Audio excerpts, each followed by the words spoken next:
आज के वीडियो में जिक्र करेंगे 28 दिसंबर 2022 को ईवीएस, सीडीपी और हिंदी पेडागोजी में किस टाइप के प्रश्न आए और कितना इसका हार्डनेस रहा। लोगों को अब तक पैनिक बना हुआ माइंड में कि भाई प्रश्न किस तरह से आ रहे हैं, किस टाइप से आ रहे हैं, कहीं हार्ड तो नहीं होगा, हमको क्या पढ़ना है। और जो अभी एग्ज़ाम नहीं दिए हैं, जिसका एडमिट कार्ड जारी नहीं हुआ है या आने वाले शिफ्ट अब तो 28-29 दो ही ये दिसंबर में होने वाला है, बाकी आपका जनवरी से फरवरी में ही होगा। तो इसके लिए आपके पास रणनीति बनाने का ऑप्शंस है, रणनीति बनाने का समय मिल गया है। तो आइए इस वीडियो में हम लोग जिक्र करेंगे कि किस टाइप के प्रश्न आया है, उस प्रश्न का भी हम लोग विश्लेषण करेंगे। आप जैसे देख रहे हैं कि देखिए इसमें ईवीएस में जो प्रश्न पूछा गया है, हाथियों के ग्रुप में केवल मादा और बच्चे रहते हैं, ये कथन वाला इसमें प्रश्न पूछा हुआ है। जो आप पिछले बार जितना भी प्रीवियस ईयर करवाए हैं सीडीपी में कथन वाला था, लेकिन इस बार ईवीएस में कथन वाला पूछा है जो बहुत आसान है। तो कथन ए है, हाथियों के ग्रुप में केवल मादा और बच्चे रहते हैं। कथन यानी तर्क आर में है कि नर हाथी झुंड को छोड़ देती है, नर हाथी झुंड को छोड़ देते हैं। तो अब इसी के आधार पर है कथन कि कौन सा कथन सही है। इस तरह से तो आप जानते हैं कि हाथियों के बारे में पूरा हम करवाए भी हैं, क्लास में भी करवाए हैं कि हाथियों में 14-15 साल के बच्चे रहते हैं और मादा हाथी सिर्फ रहती है। और जैसे ही 14-15 से ज़्यादा नर हाथी हो जाता है वो झुंड को छोड़ देता है। इसके अलावा इसमें है क्या, एक वयस्क हाथी एक दिन में 1 क्विंटल से ज़्यादा पत्तियों को खा सकता है। जो ये बच्चे होते हैं, ये बच्चे जो है यानी हाथी के झुंड जो होते हैं गंदे पानी में बैठना पसंद करता है ताकि इसको गर्मी से राहत मिले। तो ये सब झुंड में रहने वाले होते हैं। तो यही सब इतना से ही प्रश्न पूछता भी है, हर बार भी पूछा है। दूसरा प्रश्न जो पूछा, निम्नलिखित में से कौन सा मधुमक्खी के बारे में सही नहीं है। तो मधुमक्खी के बारे में, मधुमक्खी भी झुंड में रहते हैं। मधुमक्खी में जो मधुमक्खी के छत्ते में एक रानी मक्खी होती है, इसमें 3 टाइप के मक्खी होते हैं, मधुमक्खी होते हैं। एक रानी मक्खी जो सिर्फ अंडे देती है, दूसरा होता है लेबर मक्खी यानी जो मजदूर मक्खी कह सकते हैं, उसका काम होता है छत्ते को बनाना, रस कंद ये सब जुटाना। और तीसरा जो होता है वो एक नर मक्खी होता है, और ये नर मक्खी जो होता है यानी वो रानी के साथ चिपक के फिजिकल रिलेशन बनाता है। ये 3 टाइप के ही मक्खी होते हैं छत्ते में। और जैसे मान लिया जाए कि कोई अब संतान है, वो संतान मादा मक्खी हो गई, तो जैसे वो वयस्क होता है तो रानी मक्खी से स्ट्रगल होना शुरू हो जाता है, रानी बनने के लिए होड़ हो जाता है। बाकी ये समझ सकते हैं। तो इसी टाइप का प्रश्न है। अगला प्रश्न जो पूछा हुआ था, किस कथन से बाघ को रात में शिकार करने में मदद नहीं मिलती है। तो अब इस टाइप में कथन क्या होगा कि देखिए शिकार करने में रात, हम लोग जानते हैं कि इसको मनुष्य से जो है ना, मनुष्य की दृष्टि से 4 गुना या 6 गुना दृष्टि अधिक होता है। शेर हो, बाघ हो, ये रात्रिचर प्राणी का। और इसको मदद रात में क्या करता है कि इनको मूंछ होता है, मूंछों की सहायता से ये रात के अंधेरे में अपने शिकार का पता लगा लेता है। और इसका कान जो होता है बहुत सेंसिटिव होता है, सुनने की क्षमता बहुत तीक्ष्ण होती है। तो ये रात में कोई पत्ते की खरखराहट है, सरसराहट है, या फिर उस पत्ते पर किसी जानवर की चलने की आवाज़ है, वो फर्क कर लेता है। तो यही सब मदद करता है रात में शिकार करने में। आगे एक मैचिंग पूछा हुआ था, गिर नेशनल पार्क कहाँ पर है, ये पूछा हुआ था, मैचिंग वाला है। गिर नेशनल पार्क जैसे पता है कि ये कहाँ है, गुजरात में है। रणथंभौर राजस्थान में है। काजीरंगा असम में है। जिम कॉर्बेट असम में है। और काजीरंगा उत्तराखंड। तो ये मैचिंग वाला है। तो ये सब पढ़े हुए हैं, आप लोग जानते हैं, बहुत आसान टाइप से ईवीएस भी पूछ रहे हैं। थोड़ा सा एक चीज़ ये था कि ईवीएस में जो है ना थोड़ा ज़्यादा 28 तारीख वाले में थोड़ा सा ज़्यादा ईवीएस का पेडागोजी 2-3 ज़्यादा पूछ दिया, 15 के जगह 16, 17, 18 देखने को मिला है। ये सब सुनने में आ रहा है। अगला प्रश्न है, पक्षी के बारे में कौन सा कथन सत्य नहीं है। पक्षी के बारे में ये पूरा हम बताए हुए हैं। आप चाहे तो जिसका एग्ज़ाम नहीं है, आप एनसीईआरटी कलेक्शन ईवीएस का डिस्क्रिप्शन लिंक में रहेगा, वहाँ पर आप देख सकते हैं। ये पक्षी के बारे में 2-3 कथन है, एकदम बैठा लीजिए मन में। क्या है कि पक्षी जो है एक ही समय में 2 चीज़ों को अलग अलग देख सकती है। कारण क्या है कि पक्षी का ये जैसे चोंच रहता है और आँख दोनों तरफ रहता है, तो इस आँख से इधर क्या चीज़, इस आँख से इधर वाली चीज़। तो पहला कथन क्या है इसके बारे में कि पक्षी एक ही समय में दो चीज़ों को देख सकती है, क्योंकि पक्षी की आँखें सिर के दोनों तरफ होती है। दूसरी बात है कि पक्षी हमेशा अपनी गर्दन को हिलाते रहती है। कारण क्या होता है कि हम लोग की आँखों की पुतली हिलती डुलती है, इधर उधर देखने के लिए पुतलियाँ हिल जाती है, लेकिन पक्षियों को कोई चीज़ दिखना होगा ना तो उसकी पुतलियाँ हिलती नहीं है, तो इसलिए वो अपने गर्दन को हिलाकर देखती है। तो इस टाइप में ही क्वेश्चन था। अब कथन जो भी हो जाए, अगला जो टाइप था निम्नलिखित में से कौन से समूह फल का है। फल देख लीजिए, इसमें फल देखिए, आपको हम क्लास में भी बताते हैं कि फल मतलब यहाँ सिर्फ फलाहारी नहीं है, फल का मतलब है पौधे के भाग। पौधे के भाग क्या होते हैं, पत्ते हैं, तना है, जड़ है, फल है, फूल है, ये सब क्या है, पत्ते, ये पौधे के भाग हैं। तो फल वाला भाग, अब टमाटर का पौधा है तो टमाटर के पौधे में फल क्या होगा, टमाटर होगा। बैगन है तो बैगन के पौधे का फल क्या होगा, बैगन होगा। तो उस टाइप का आपको फल चुनना है। तो आलू, बैगन, आम। आलू क्या है, ये तना है, भूमिगत तना है जो जमीन के अंदर रहता है, तो ये ऑप्शन नहीं होगा। केला, बैगन, मूली। मूली देखिए इसमें जड़ दे दिया तो ये भी नहीं होगा। टमाटर, केला, अदरक। अदरक भी क्या है, ये जड़ है, तो ये भी नहीं होगा, यानी तना है, भूमिगत तना है। केला, भिंडी, आलू। अब देखिए केला फल है, भिंडी किसी पौधे का फल है, आलू फल नहीं है, तो ये भी गलत है। तो इस टाइप का कोई ऑप्शन था, इसमें ऑप्शन हो सके कि मिस्टेक हो, क्योंकि ये क्वेश्चन तो आता नहीं है, आया नहीं है, जिनका जितना सा याद रहा उतना सा सुन के बना दिए हैं हम आप लोग के हेल्प के लिए। तो फल का मतलब वही समझना है। अब देखिए कुछ जो है प्रश्न इसमें ईवीएस पेडागोजी से है कि साजिया अपने छात्रों को वर्ग में सामाजिक कौशल और सामाजिक भाषा का ज्ञान देना चाहती है। सामाजिक कौशल यानी सोशियो स्किल्स देना है कि समाज में कैसे रहना है, समाज के साथ कैसे व्यवहार करना है, समाज में कैसे भाषा सीखना है, ये सब देना चाहती है। उसे वर्ग में करना चाहिए। क्या करेंगी वो, ड्रामा, रोल प्ले, खेल, वाद विवाद। तो क्या होगा, उसको वाद विवाद करवाएगा, विचार विमर्श करवाएगा 2, 4, 5 के ग्रुप में बनाकर। तो उससे क्या होगा, उसके अंदर सामाजिक कौशल और सामाजिक भाषा का ज्ञान हो जाएगा। तो ये है, इस टाइप का पूछा हुआ है। आगे जो है सीधे देखने वाला पक्षी। सीधे देखने वाला पक्षी, सीधे। अब देखिए सीधे देखने वाला पक्षी एक ही है जिसको हम लोग बोल चाल में कह भी देते हैं कि उल्लू के तरह देखता है। उल्लू क्या है, उल्लू की आंखें एकदम सामने, मनुष्य की तरह सामने होती है, और बाकी पक्षियों की आंखें जो है वो सिर के दोनों तरफ होती है। तो इधर वाला तो वो सीधे नहीं देख पाता है दोनों, कोई भी पक्षी। लेकिन उल्लू जो है वो सीधे देखता है, यानी आंख जो है मनुष्य की तरह सिर में आगे होती है, तो इसलिए आगे देखते हैं, सीधे देखते हैं। घरों की विशेषता थी, एक क्वेश्चन इसमें से घरों की विशेषता थी जो आवास वाला टॉपिक से था, पूरा डिटेल से करवाया है। घरों की विशेषता क्या है कि मिट्टी के घर,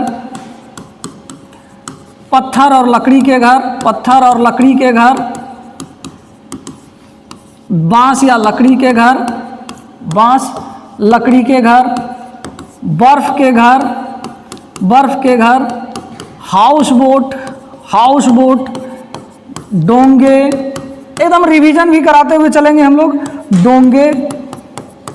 तो ये सब घरों के क्या है, प्रकार है। मिट्टी के घर विशेष करके जहाँ गर्म स्थान होता है वहाँ पर बनाया जाता है, यानी राजस्थान में, और ऐसे ग्रामीण इलाके में भी बनाया जाता है, और राजस्थान। तो इसका ऑप्शन मिट्टी के घर से राज्य पूछे तो राजस्थान हमेशा मारिएगा। और भारत ग्रामीण गाँवों का देश है, तो जहाँ गाँव होता है वहाँ पर मिट्टी के घर पाए जाते हैं। वो अलग है कि इंदिरा आवास योजना के तहत लोगों का घर पक्का हो गया, अलग चीज़ें हैं, लेकिन मिट्टी के घर गांव में देखने को मिलते हैं। तो मिट्टी के घरों की खासियत क्या होती है कि इसकी दीवारें मिट्टी की बनी होती है, मोटी होती है। गर्मी के दिन में बाहर का गर्म तापमान अंदर नहीं जाता है, और ठंडी के दिनों में जो ठंड का तापमान है, ठंड अंदर नहीं जाता है। तो इससे क्या होता है, गर्मी के दिन में ठंडा लगता है और ठंडा के दिन में गर्म लगता है। ये इसकी मिट्टी के घर की खासियत होती है। और मिट्टी के घरों पर जो है फूस या कटीली झाड़ियाँ, जहाँ पर बारिश नहीं होती है वहाँ कटीली झाड़ियाँ, राजस्थान में कटीली झाड़ियाँ का फूस बनाया जाता है ताकि जो है धूप वगैरह प्रवेश न करे। तो और इसकी एक खासियत क्या है कि मिट्टी के फर्श को, यानी मिट्टी के घरों के फर्श को गोबर से लीपा जाता है। गोबर से लीपने का कारण क्या है कि 2 कारण है। एक, कीड़े मकोड़े प्रवेश न करे, और मिट्टी फटे भी नहीं। तो ऑप्शन पिछले बार जो 2021-22 से पहले प्रश्न पूछा था उसमें दोनों ऑप्शन था कि कीड़े मकोड़े न प्रवेश करें, यानी गोबर को लिपा जाता है क्यों, कीड़े मकोड़े प्रवेश न करें और मिट्टी भी न टूटे। तो वो आंसर रखा हुआ था क्या कि कीड़े मकोड़े घरों में प्रवेश न करें। तो ये इस टाइप के प्रश्न, इस टाइप के घर होते हैं। पत्थर या लकड़ी के घर जो पहाड़ी इलाके होते हैं, जैसे हिमाचल प्रदेश हो गया, कश्मीर हो गया, लद्दाख हो गया, इन पहाड़ी इलाकों में पत्थर या लकड़ी के घर होते हैं। पत्थर के दीवार होते हैं, उसको चूना से पोत देता, वही बात कि कीड़े मकोड़े प्रवेश न करें, और उस पर लकड़ी का छत दे दिया जाता है। और छत जो होता है पूरा ढालूनुमा होता है, इसलिए कि जब इस पर बर्फ़ गिरे तो पहाड़ी इलाका में बर्फ़ गिरता है, तो बर्फ़ गिरे तो बर्फ़ फिसलकर नीचे चला जाए, बर्फ़ का लोड छत पर न पड़े, जो धंसे नहीं। तो ये सब खासियत होती है पत्थर और लकड़ी के घर। तो बांस या लकड़ी के घर, ये जहाँ पर बाढ़ पीड़ित इलाका होता है, बाढ़ वाले इलाके होते हैं, वहाँ पर मोटे मोटे बांस के खंभे देते हैं या फिर लकड़ी के खंभे देते हैं, और थोड़ा 10-12 फुट, देखिए ये पूछा हुआ है, या 3-4 मीटर, 10-12 फीट या 3-4 मीटर ऊंचे खंभे पर घर बनाया जाता है। और छत ढालूनुमा होता है, फूस का होता है, ताकि पानी बहकर नीचे चला जाए बारिश वाला, और नीचे से जो बाढ़ आए तो खंभों के बीच से निकल जाए, घरों को कोई नुकसान न पहुंचे। ये घर विशेष करके कहाँ, असम में। तो इसको याद रखिएगा कि असम में ऐसे घर बनाए जाते हैं, और ऑप्शन भी एनसीईआरटी के अकॉर्डिंग, सीटेट के अकॉर्डिंग असम ही है, और बाकी जो बाढ़ पीड़ित इलाके हैं वहाँ भी इस टाइप के घर बनाए ही जाते हैं। बर्फ़ के घर, जो एस्किमो का ये अस्थायी निवास है, एस्किमो जनजाति पाया जाता है, जो कि उत्तर ध्रुव के आसपास कनाडा हो या फिर उत्तरी अमेरिकी राज्य हो, वहाँ पर ऐसे घर बनाए जाते हैं। ये लोग जब शिकार पर निकलते हैं तो शिकार करने के क्रम में जब उसको ठंड से बचना होता है, तब वो बर्फ़ को ठोक ठोक गुंबद के आकार का इग्लू नामक घर बनाया जाता है, और इसी में छोटा सा द्वार रहता है ताकि उसमें घुस जाए जो बाहर का ठंडी हवा या बर्फीली हवा प्रवेश न करे। हाउस बोट, ये कश्मीर में बनाया जाने वाला हाउस बोट है। ये हाउस बोट यानी कहें क्या, हाउस बोट में जो है एक नाव होता है, नाव के तरह रहता है, और इसी में घर रहता है, और इसी में घर जो रहता है तो कई कमरे होते हैं, लोग उसमें रहते हैं। और एक खासियत है कि जो पूछ सकता है, आपको गौर कीजिएगा, तो ये हाउस बोट, कश्मीर के हाउस बोट पर जो रेलिंग होता है ऊपर में डिजाइन किया हुआ रहता है, नक्काशी किया हुआ रहता है, यानी लकड़ी को खोद खोद कर किसी की मूर्ति हो, पक्षी वगैरह हो बनाया जाता था, तो उसको कहा जाता है क्या, खत्म बंद, उसको कहा जाता है खत्म बंद। ये पूछ सकता है, आपको याद रखिएगा। तो कश्मीर के हाउस बोट में पाया जाता है। और डोंगे जिसमें खत्म बंद नहीं रहता है, वही वाला हाउस बोट कहलाता है डोंगे। तो ये घरों की विशेषता थी, इस तरह पूछा जाता है। एक प्रश्न जो पूछा हुआ है, सौरमंडल का सबसे छोटा ग्रह, सौरमंडल का सबसे छोटा ग्रह, ये प्रीवियस ईयर में भी ये रिपीट किया गया है, पूछा गया पहले ही। तो सौरमंडल का सबसे छोटा ग्रह क्या है, बुध है, और बड़ा ग्रह सबसे बृहस्पति। तो ये बृहस्पति हो सके कि बड़ा ग्रह आपको पूछ दे तो याद रखना है। तो बृहस्पति क्या है, बड़ा ग्रह, ये बड़ा ग्रह, और बुध छोटा ग्रह। इसके अलावे जो है इसमें एनसीएफ 2005 से प्रश्न है, और एनसीएफ 2022, देखिए एनसीएफ 2022 अब ये नया एक टॉपिक चुनकर दिया गया है, एक आध प्रश्न। तो इसके लिए आपको पैनिक होने की ज़रूरत नहीं है, डरने की ज़रूरत नहीं है।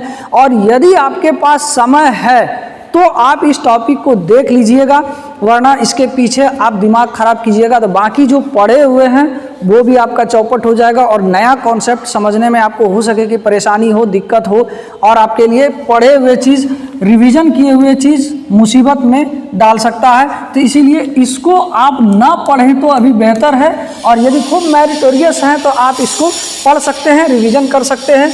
एनईपी 2020, ये तो खैर बेहतरीन चीज़ था। पिछले बार 2021-22 में एनईपी 2020 से बहुत सारा प्रश्न पूछा हुआ था, और डिस्क्रिप्शन लिंक में आप जाइएगा तो जितना भी एनईपी 2020 का प्रश्न है हम एक वीडियो में कलेक्ट करके दिए हुए हैं, कलेक्ट करके एकदम एक वीडियो में किए हुए हैं आपके लिए आसान करने के लिए। तो आप एनईपी 2020 से संबंधित वीडियो को जरूर देख लीजिएगा। ये आपके लिए जो है ना स्कोरिंग रहेगा, यही आपका स्कोर होगा हर टॉपिक में। सीडीपी में एनईपी दे देता है एक प्रश्न, ईवीएस में एनईपी से एक प्रश्न, फिर हिंदी में एक, तो इस तरह से 4-5 प्रश्न आपका यूं ही चला जाएगा। तो उस वीडियो को आप जरूर देखिएगा। और जो भूल कर रहे हैं कि हम एनईपी पढ़ लिए हैं, स्टेजेज से पढ़ लिए, स्टेजेज से एक भी प्रश्न नहीं पूछा गया है और नहीं स्टेजेज से कभी कोई प्रश्न पूछेगा भी। इसलिए स्टेजेज पर यानी अवस्था पर कि किस अवस्था में कौन कौन से उम्र के बच्चे को किस अवस्था के नाम से जानेंगे, उसमें क्या पढ़ाएंगे, कैसे पढ़ाएंगे, वो नहीं, कैसे पढ़ाना है ये चीज़ से प्रश्न पूछा गया है। तो आपको सिर्फ इसी वीडियो में मिलेगा जो एनईपी वाला 2020 का प्रीवियस ईयर हम 2021-22 का बनाए हैं। तो इसको जरूर देख लीजिएगा, ये स्कोरिंग रहेगा। एक प्रश्न था पेड़ से, जो रेगिस्तानी ओक जो है ये ऑस्ट्रेलिया के रेगिस्तान में पाया जाता है। इसके बारे में आपको हम अब बता देते हैं, थोड़ा थोड़ा याद कर लीजिएगा और रिवीजन भी कर लीजिएगा। रेगिस्तानी ओक के बारे में कहा जाता है क्या, इसकी जड़ें तब तक गहरी में जाती है, तब तक मिट्टी के अंदर गहराई में जाती है जब तक कि उसको पानी न मिल जाए, जब तक पानी ना मिल जाए, मतलब कि इसकी जड़ें बढ़ती रहती है। खैर कोई बात नहीं, यहाँ पर दे देता है क्या कि इस पौधे की जड़ें अपने लंबाई के 30 गुना, 40 गुना, 50 गुना, 60 गुना, जितना कह दे 30 गुना, 60 गुना, 40 गुना, 50 गुना सब सही है, क्योंकि इसका एक ही फंडा है कि जब तक पानी नहीं मिलेगा भाई हम चलते रहेंगे। तो इसकी जड़ें ये, और इसकी एक खासियत क्या होती है कि ये जैसे कि तना है तो इसका तना में जो है ना खोल होता है, और ये क्या करता है जैसे इसको पानी मिलता है तो इस तना में पानी को जमा कर देता है। और लोकल लोग वहाँ के जानते हैं कि जैसे भाई पानी का दिक्कत हो रहा है, रेगिस्तानी ओक का गाछ खोजो, रेगिस्तानी ओक का पेड़ खोज लो, जैसे ही मिल गया तो इसमें छेद करता है और पाइप डालकर निकाल लेता है, अपना जग हो, बाल्टी हो, फिर अपना वो यूज कर लेता है। तो इस तरह रेगिस्तानी ओक से। लेकिन आपके लिए एक इम्पॉर्टेंट टॉपिक जो यहाँ से पेड़ से रहेगा, एक निपेंथिस से रहेगा, निपेंथिस या घटपर्णी, निपेंथिस या घटपर्णी, निपेंथिस या घटपर्णी, ये दोनों एक ही है। तो इसके बारे में प्रश्न रहेगा पक्का, और जब आप पढ़िएगा तो आपको अपने पता चल जाएगा कि सर सही बोल रहे थे आप। देखिए घटपर्णी के बारे में आपको थोड़ा सा बता देते हैं। घटपर्णी जो है इसकी पत्तियाँ जो होती है, इसकी पत्तियाँ घड़े नुमा होती है, इसकी पत्तियाँ घड़े नुमा होती है, ये पेड़ से लगा हुआ रहता है। पहली खासियत क्या है कि इसकी पत्तियाँ घड़े नुमा होती है, एकदम टू दी पॉइंट चलेंगे। और ये वैसे जगह उगते हैं जहाँ की मिट्टियों में नाइट्रोजन की कमी होती है, जहाँ पर नाइट्रोजन की कमी होती है, यानी नाइट्रोजन नहीं रहता है, वैसे जगह पर ये पेड़ उगते हैं, निपेंथिस पौधे उगते हैं। अब ये सवाल है क्या ये कीड़े मकोड़े जो खाते हैं तो क्या प्रकाश संश्लेषण नहीं करता है? ये प्रकाश संश्लेषण भी करता है, एकदम याद रखिएगा कि प्रकाश संश्लेषण भी करता है।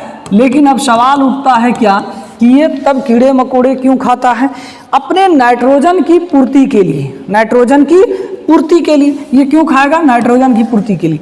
तीसरी बात इसमें क्या है कि इनके पत्तियों से एक विशेष गंध निकलती है, विशेष गंध निकलती है। लेकिन पिछले बार क्या पूछ दिया था कि निम्नलिखित में से निपेंथिस के बारे में या घटपर्णी के बारे में कौन से कथन गलत हैं? तो उसमें एक ऑप्शन था क्या इनकी पत्तियों से एक विशेष ध्वनि निकलती है, तो ध्वनि नहीं निकलती है, एकदम याद रखिएगा ध्वनि नहीं निकलती है।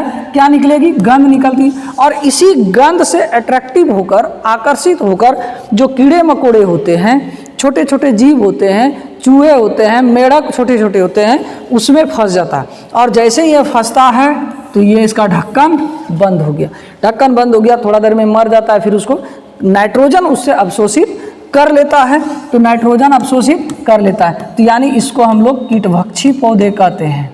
कौन से पौधे? कीटभक्षी पौधे, यानी कार्निवोरस प्लांट। तो ये आपका लिए बहुत इंपॉर्टेंट टॉपिक रहेगा आने वाला एग्जाम के लिए। एक प्रश्न था गुना दूर देखने वाला, यानी 6 गुना, मनुष्य से 6 गुना दूर देखने वाला जानवर कौन कौन से हैं? तो शेर है, बाघ है, इसके अलावे गिद्ध और चील है। ये सब क्या है? मनुष्य के दृष्टि से 6 गुना ज़्यादा देखता है। तो शेर, बाघ ये सब क्या करता है कि मनुष्य के दृष्टि से 4 गुना अंधेरे में अधिक देख सकता है। और चील हो गया, बाज हो गया, गिद्ध हो गया, ये मनुष्य के दृष्टि से 6 गुना अधिक दूर देख सकता है। यानी हम कोई चीज़ को 100 मीटर दूरी पर पहचान पा रहे हैं कि वो फलाना चीज़ है, तो गिद्ध यदि देखेगा तो 600 मीटर के चीज़ को वो पहचान लेगा। तो इसमें ये चीज़ है। इस टाइप का प्रश्न पूछा हुआ था तो ऑप्शन वही होगा, चील, बाज, गिद्ध। एक पूछा हुआ था हाथी से भी प्रश्न पूछा हुआ था, जो देखिए आप हाथी वाला। स्लॉथ से पूछा हुआ है। स्लॉथ के बारे में क्या है कि ये जो है सर्वाहारी जीव है, यानी कीड़े मकोड़े और पत्तियों को भी खाता है। इसकी खासियत क्या है कि दिन भर सोते रहता है, कोई काम नहीं है इसको। दिन भर पेड़ की डाली से उल्टा लटक कर पैर फंसा देता है उसमें पैर, उसके बाद लटक कर सोता है, और ये जिस डाल पर रहता है उसी डाल की पत्ती को खाता है। तो ये सब इसका क्या है, इसकी विशेषता है स्लॉथ की। और यह देखने में इसका मुंह जो होता है ये भालू के तरह होता है। तो एक सवाल जो है ट्रेन से था। ट्रेन वाला तो खैर एक वीडियो बहुत वायरल भी हो रहा है मेरा, आप देखिएगा। ट्रेन से संबंधित 2021-22 वाले जितने सवाल हैं वो वाला एक वीडियो बनाए हुए हैं, उसी से रिपीट है आपका प्रश्न। फिर जाके एक और वीडियो बनाया है जो कि 2021 से पहले जितने सीटेट हुए हैं 5-6 ट्रेन वाले सवाल थे, तो उससे भी रिपीट है, आप उसको ज़रूर देख लीजिएगा। ट्रेन वाला सवाल तो एक निश्चित है यात्रा टॉपिक से, तो ये वाला है। आगे जो सीडीपी है, यानी सीडीपी में जो पूछा गया जीववाद क्या है। जीववाद आपको याद होगा जो पढ़ाएं क्लास में कि जीव संरक्षण, यानी ये पियाजे की देन है। पियाजे क्या कहता है कि बच्चों को इतना समझ जाता है कि दुनिया का हर चीज़ में जान होता है, सजीव होता है, और धीरे धीरे बच्चे क्या करने लगते हैं, उस चीज़ को समझने लगते हैं। आप लोग देखे होंगे छोटा छोटा, जब किसी बच्चे को चोट किसी चीज़ से लग जाता है तो बच्चे के गार्जियन, माता पिता क्या करते हैं, उसको झूठ मूठ का चुप करने के लिए ठोक देता है, मारता है कि तुमको कौन मारा बेटा, ये मारा, ऐसे चटाक से मार रहा, तो वो भी आके मार रहा है।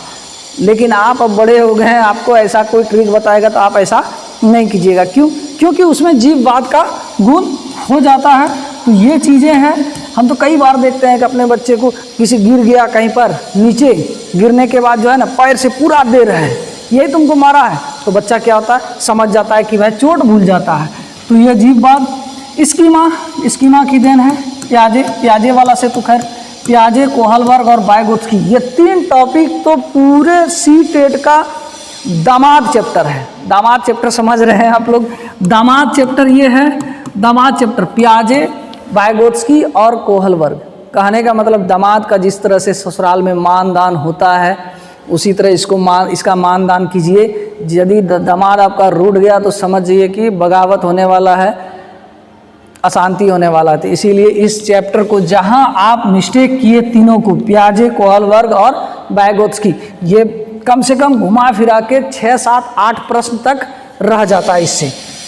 ये हो गया आपका स्कीमा वाला। तो हार्वर्ड गार्डनर के अनुसार दूसरों को समझने की योग्यता, ये तो कम से कम जितना भी शिफ्ट हुआ पिछले बार 2021-22 में, ये सारे शिफ्ट का प्रश्न जो है ना इसमें रिपीट हुआ है। ये प्रश्न रिपीट हुआ है हार्वर्ड गार्डनर वाला। 2 ही चीज़ रहता है, एक अपने बारे में समझना अंतरावैयक्तिक, और दूसरों के बारे में समझना। ये 2 चीज़, दूसरों को समझने की योग्यता क्या हो गया, अंतःवैयक्तिक, और दूसरों की योग्यता को अपना समझने वाला अंतरावैयक्तिक। तो ये 2 ही चीज़ तो आपको याद रखना है, अंतरावैयक्तिक। तो ये 2 चीज़ है, ये वाला तो एकदम इम्पॉर्टेंट है, ये कई बार रिपीट हुआ है। अगला जो पूछा गया है, इसके अनुसार भाषा जन्मजात होती है। भाषा जन्मजात होती है, बच्चों में भाषा सीखना जन्मजात होती है, ये चॉम्स्की कहा है। ये कथन कई बार 2011 से ही चल रहा है, हिंदी पेडागोजी में चल रहा है। तो इसको तो याद रख लीजिएगा, जन्मजात होती है। जन्मजात का मतलब क्या हुआ कि बच्चे जैसे जन्म लिए तो भाषा सीखेगा। मान लिया जाए कि इंसान का शिशु जन्म लेता है तो वो इंसानी भाषा सीखता है। अब कोई जानवर का शिशु जन्म लेगा तो वो अपने हिसाब से सीखेगा। मान लिया जाए कि आपके घर में बहुत महंगा, बहुत अच्छे नस्ल का कुत्ता है, तो आपके घर में वो संतान जन्म दे दे तो क्या वो हिंदी बोलने लगेगा या फिर इंग्लिश बोलने लगेगा? कभी नहीं बोल सकता, क्योंकि वो उसका जन्मजात गुण है कि वो अपना भाषा बोलेगा। उसी तरह इंसान का शिशु जन्म ले, ये जन्मजात होती है भाषा सीखना। कौन सा सामाजिक कीट नहीं है? सामाजिक कीट यानी इंसेक्ट जो सोशल है। तो इसमें आप प्रश्न आपका कैसा पूछा होगा कि जो झुंड में रहता है, जैसे ततैया ये झुंड में रहता है, मधुमक्खी झुंड में रहता है, मधुमक्खी, फिर जाके दीमक ये सब क्या है, झुंड में रहता है। तो ततैया किसको कहते हैं, जो मधुमक्खी की तरह ही छत्ता में रहता है, जिसको पीला वाला बिरनी कहते हैं। अब का अलग अलग क्षेत्र में इसका नाम अलग अलग होगा, हम लोग तो बिरनी जानते हैं उसको।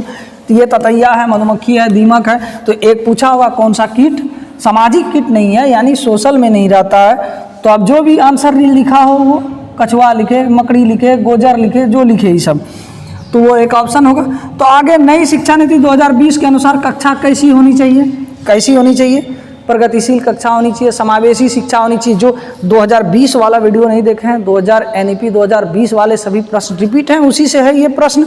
कैसा होना चाहिए, समावेशी होना चाहिए, समग्र होना चाहिए, प्रगतिशील होना चाहिए, बाल केंद्रित होना चाहिए। तो ये सब क्या है, 2020 के हिसाब से कक्षा की विशेषता है। तो यही सब ऑप्शन होगा।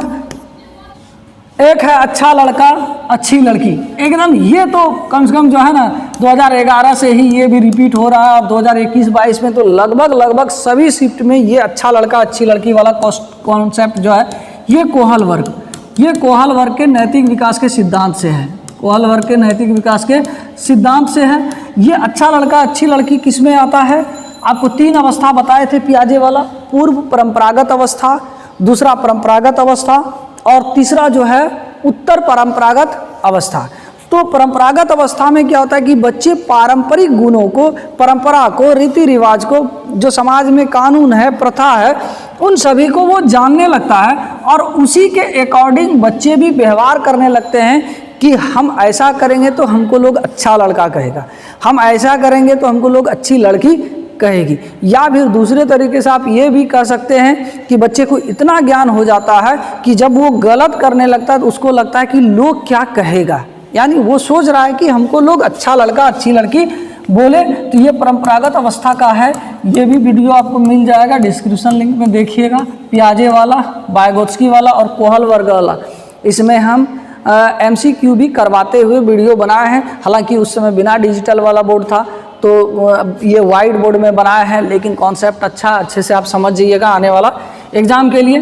पियाजे की अवस्था है, पियाजे जो संज्ञानात्मक विकास दिया है, संज्ञानात्मक विकास का जितना भी अवस्था बताया आपको पता है, हम बता देते हैं फिर से एक बार।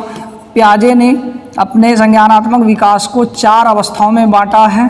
4 अवस्था क्या है, संवेदी प्रेरक अवस्था, संवेदी प्रेरक अवस्था, जिसको हम लोग इसको और दूसरा नाम से भी बोल सकते हैं, इंद्रिय जनित गामक अवस्था है, इंद्रिय जनित गामक अवस्था। ये जो है जन्म से 2 वर्ष, जन्म से 2 वर्ष। फिर जो है पूर्व संक्रियात्मक अवस्था, पूर्व संक्रियात्मक अवस्था। ये पूर्व संक्रियात्मक अवस्था जो है 2 से 7 वर्ष। फिर तीसरा है मूर्त या ठोस संक्रियात्मक अवस्था, जिसको कॉन्क्रीट कहते हैं, ठोस संक्रियात्मक अवस्था। तो ये है 7 से 11 वर्ष, 11 वर्ष। और अगला है चौथा जो है अमूर्त या औपचारिक, फॉर्मेशन क्या कहते हैं इसको, फॉर्मल, औपचारिक संक्रियात्मक अवस्था। तो ये 4 अवस्था 11 से 15 वर्ष या 14 वर्ष भी कहीं रहता है। तो इसकी खासियत क्या है, संवेदी प्रेरक अवस्था में बच्चों को जो अनुभव होता है मांसपेशियों से या इंद्रियों से, यानी छोटे बच्चे को, जो 2 साल के बच्चे होते हैं, हालांकि 2 साल में बच्चे बहुत कुछ सीख जाते हैं। पियाजे जिस समय प्रयोग कर रहा था तो उस समय के बच्चे हो सके कि उसका IQ थोड़ा आज के बच्चे से बहुत पीछे होगा। तो ये इस अवस्था में क्या होता है, बच्चे को ज्ञानेंद्रियों, यानी भूख लगने पर रोना, कष्ट होने पर रोना, या फिर कोई चीज़ देख लिया अट्रैक्टिव चीज़ उसकी ओर जाना, तो ये सब क्या है, संवेदी प्रेरक अवस्था। पूर्व संक्रियात्मक अवस्था में क्या है कि ये ज़्यादा कुछ वो ऑपरेशन नहीं कर पाता अपने माइंड के, अपने मस्तिष्क से ज़्यादा कुछ सोच समझ नहीं सकता है। जो उसके नज़र के सामने रहता है उसी के बारे में वो एक्सप्लेन कर सकता है, उसी के बारे में सोच सकता है। मूर्त या ठोस, अब यहाँ पर मूर्त जिसको छू सके, देख सके, बच्चा जैसे छूने लगता है या कोई चीज़ देखने लगता है तो वस्तुओं के बारे में वर्गीकरण करना सीख जाता है कि छोटा एक साइड में, बड़ा एक साइड में, रंगीला एक साइड में, यानी कलरफुल वाला एक साइड में, दूसरे तरफ बिना कलरफुल, इस तरह से वो वर्गीकरण कर सकता है। अमूर्त में क्या है कि उसकी बुद्धि इतनी तीक्ष्ण हो जाती है कि अपना विचार, अपना तर्क, अपना चिंतन जो है ये चरम सीमा पर चलने लगता है। तो तो ये है पियाजे की अवस्था से। एक रचनावाद जो कंस्ट्रक्टिव मेथड था, बच्चों को रचनावाद सिखाना है, ये पियाजे से जुड़ा हुआ था, इसका आंसर पियाजे से है। बच्चों के मूल्यांकन करने के क्या उद्देश्य हैं? मूल्यांकन से भी प्रश्न है। उद्देश्य क्या है कि बच्चों में समग्र विकास हो, बच्चे बाल केंद्रित के तहत जो है ना बच्चे भय मुक्त हो, बच्चे पूर्वाग्रह से न बंधे, बच्चे का समग्र विकास हो। तो ये सब क्या है? मूल्यांकन करने के विशेष उद्देश्य हैं। अब देखिए कुछ हिंदी में, जैसे कि हिंदी का सिलेबस तो खैर पता ही रहता है कि उसमें एक गद्यांश और दूसरा पद्यांश रहता है और दोनों से 5-5 नंबर रहता है, तो 5 9 10, और इसी 10 में से एकाक उसी से रिलेटेड कुछ शब्द से जुड़े हुए व्याकरण पूछ देता है। तो 10 नंबर आपका गद्यांश और पद्यांश से रहता है। ये तो खैर इजी है। गद्यांश जो पूछा गया वो मातृभाषा से जुड़ा हुआ था, मातृभाषा के विषय में, और फिर भारत माता की कविता से जुड़ा हुआ था। और हिंदी में मूल्यांकन से संबंधित और पठन विकार, जिसको डिस्लेक्सिया कहते हैं। अब जैसे कि 2 चीज़ें हैं, पठन विकार यानी पढ़ने में दिक्कत, पढ़ने में अक्षमता, पढ़ने में अक्षमता, ये हो गया क्या? डिस्लेक्सिया। अब लिखने में हो जाए, पूछ दे आपको लिखने में, तो जरूर इसको याद रखिएगा। अभी क्लास में भी जो कोचिंग में था 1-2 दिन पहले ही बताए हुए थे, टोटल 10-12। तो आप जो भी वीडियो देख रहे हैं उसके लिए भी थोड़ा सा रिवीजन कर देते हैं। लिखने में अक्षमता, डिस्ग्राफिया, और फिर जाके गणना करने में, कोई चीज़ कैलकुलेशन करना है, गणना करने में अक्षमता हो तो डिस्कैलकुलिया। ये 3 चीज़, डिस्कैलकुलिया, कैलकुलिया, ये 3 चीज़ जो है ना बहुत इंपॉर्टेंट है आपके लिए। तो ये तीनों बहुत, हर बार यही तीनों रिपीट होता है, तो इसको 3 तो एकदम करके जाइएगा, जरा सा भी कंफ्यूजन नहीं। लिखने में ग्राफिया, देखिए गणना, कैलकुलेशन मतलब गणना, तो कैलकुलिया जुड़ा हुआ है इसमें, डिस्लेक्सिया और डिस्ग्राफिया याद रखिएगा। फिर एक जो प्रश्न था इसमें से पूछा हुआ था, ग्रहण कौशल, ग्राह्य कौशल। कौशल कोई भी होता है ना, ग्राह्य कौशल होता है। ग्राह्य कौशल क्या होता है कि हम कोई भी चीज़ स्किल सीखते हैं तो समाज से सीखते हैं, वातावरण से सीखते हैं, और जिसमें MKO यानी मोर नॉलेजफुल अदर्स जो है ये रोल निभाता है। मान लिया जाए कि हम मैथ में एक्सपर्ट होते हैं, साइंटिस्ट बनते हैं साइंस पढ़ के, तो हमको कोई ना कोई पढ़ाया है, तो ये क्या है? ग्राह्य कौशल है। हम ग्रहण करते हैं कोई भी चीज़, तो ये ग्राह्य कौशल कहलाता है। तो ये हिंदी में पूछा गया। एक परामर्श कौशल है कि हम परामर्श करते हैं, और बाकी जो बता रहे हैं कि NEP 2020 और NCF 2005 से प्रश्न पूछा हुआ है, और NCF 2022 भी इसमें हिंदी में नहीं पूछा हुआ है, लेकिन थोड़ा थोड़ा EVS और CDP में NCF 2005 में प्रश्न पूछा हुआ है। तो ये था 28 दिसंबर 2022 को पूछे गए CTET में प्रश्नों का कुछ एनालिसिस। बाकी जो प्रश्न जब दे दिया जाएगा, बाकी जो आपका जो मतलब क्वेश्चंस लोड किया जाएगा, तो देखेंगे क्या कुछ पूछता है। तो आज 29 तारीख है, तो आज के प्रश्न पर भी मेरा ध्यान रहेगा। उम्मीद करते हैं आपके लिए ये बहुत कारगर और जो है आपके लिए फ़ायदेमंद हो। मिलते हैं अगले वीडियो में, तब तक के लिए जय हिंद, जय भारत।